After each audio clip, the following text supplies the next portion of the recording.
All right. Hello, everyone. So yesterday I had a great question from a student that asked about tonicity and osmosis. So you guys know that osmosis is just that simple diffusion of water. Diffusion is when we go from high concentration to low concentration. So whenever we go from a high concentration to a low concentration, we know that's diffusion because we're getting something that's compact and spreading it out. But also, it's not going to take much energy or no energy if it's simple diffusion. So water is just the simple diffusion of water. So osmosis is when a high concentration of water moves across a cell membrane. So that's the cell membrane right there until it's about equal. And so you can see here we have our concentration gradient. So if you just look at here, the blue dots here are water, and then the white dots are sugar. So when you look at this, think about this. Which side has higher amount of water? So if we're just looking at water, we have a high concentration of H2O on this side, right? Oh, that's an O. And we have a high concentration of solutes on this side. So a solute is anything that is in water. That is, oh, that says solute. Sorry, it's hard to type. All right. So solutes. So one thing to know is that water is almost always going to go, well, it will. Water will always go to the high concentration of solutes, right? So water is greedy. It wants solutes. It doesn't want to be around under other water. It wants to spread out and not be right by the water. And it wants to be with the solutes. So once again, water is greedy for the solutes. Just remember that water is always going to go towards the high concentration of solutes, right? Because here we have a high concentration of solutes, meaning that we have a low concentration of,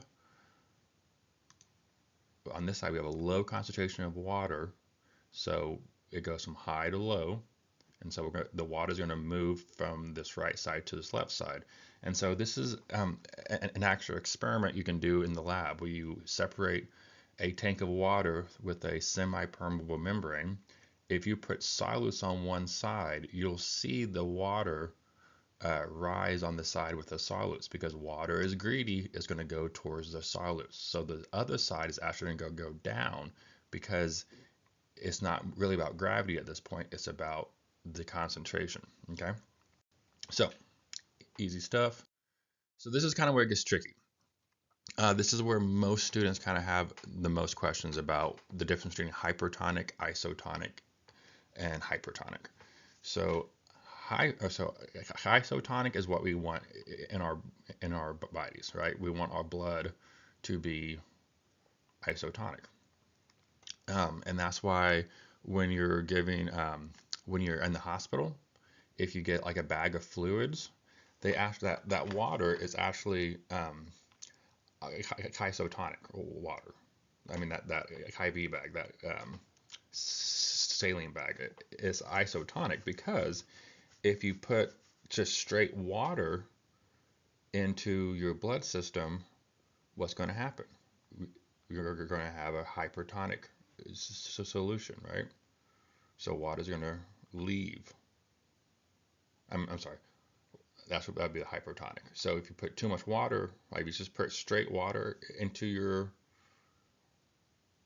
blood system, the concentration of solutes is going to be lower because you're adding water. So that's hypertonic. So hypo just means less.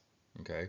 So when there's less, and tonic is talking about the solutes. So when there's less solutes in the system, in the solution, then the water is going to go into the um, into the cell because the cell has a higher amount of solutes, right? There's more stuff in the cell than outside the cell, and so water is greedy. It's going to want to go um, towards that solutes inside of it, and eventually might even pop the red blood cell.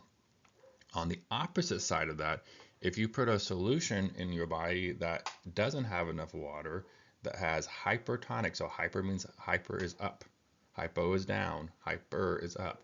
So when it's hypertonic solution, that means it's a solution with loss of solutes outside of the cell. And so water is greedy. So with water's gonna go to where all those solutes are.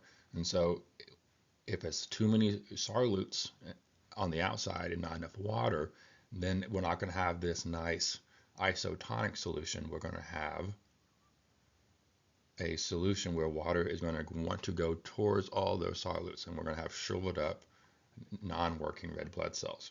So that is why it's so important for your blood to be isotonic. So your blood cells, red blood cells, can carry that oxygen effectively. It can't do that if there's too much water in the system and less solutes. If there's too much water in the system, then all that water wants to go into the cell. If there's not enough water over here, then the water is going to leave the cell. If there's too much solutes, the water is going to leave because water is greedy. If there's not enough solutes in the blood, then the water is going to go into. All right, makes sense. Hopefully I said that enough times. If this doesn't make sense, please, please, please give your teachers a call. And also, if you have a good question that you think other students might have, send it to me. Thanks.